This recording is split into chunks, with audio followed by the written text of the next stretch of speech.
Heureuse de vous retrouver dans Aimé Moussinga TV, c'est lundi 4 septembre 2023. Flash info de la semaine. Dans une ordonnance lue sur les antennes de la télévision nationale, le mercredi 30 août 2023, le gouvernement congolais vient de prolonger une fois de plus l'état des sièges dans les provinces de l'Ituri et du Nord Kivu. L'annonce de cette nouvelle prolongation fait grincer les dents au sein de l'opinion publique. L'Agence nationale de promotion de l'exploitation alerte sur une grande perte de plusieurs millions de dollars américains suite à l'exploitation frauduleuse et la contrebande des cacao dans la province du Nord Kivu. Au lendemain des accrochages entre forces de l'ordre et adeptes de l'église Walendo à Goma, ayant fait plusieurs morts, quelques politiques ont réagi essentiellement à travers des publications sur leur compte Twitter. Certains dénoncent un crime d'État, d'autres parlent des crimes contre l'humanité. 13 Chinois ont été arrêtés dans la province de Olomami pour avoir dérobé du lithium, une matière première utilisée dans la fabrication des batteries. Les autorités congolaises ont découvert un stock dans la résidence où vivaient les 15 Chinois. Le président de la République, Félix Tshisekedi Tshilombo, a procédé le mardi 29 août 2023 à la pose de la première pierre pour la construction du bâtiment de la Cour constitutionnelle, financé à 65% par l'État congolais et 35% par les PNUD.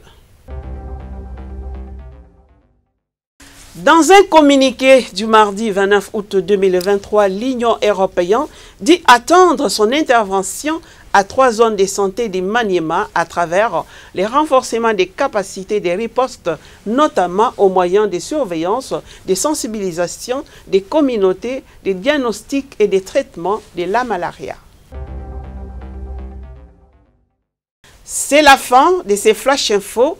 Place à la réflexion du jour. Faut-il manger pour vivre ou vivre pour manger? Cet aphorisme émis par Socrate est rendu populaire par Molière dans sa comédie de l'avare. Manger, c'est un besoin fondamental.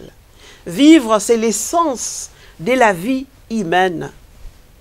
Le problème réside dans la confusion qu'on en fait entre la faim et les moyens. Commençons d'abord par vivre pour manger. Qu'est-ce que cela signifie? Cela signifie que l'homme perd tous les caractères de la raison ou les caractères humains et il se laisse aller par l'instinct. C'est-à-dire, l'homme mange pour manger. Je peux donner l'exemple. Vous mangez parce qu'il faut manger. Vous mangez pour vivre. Vous pouvez avoir de l'argent.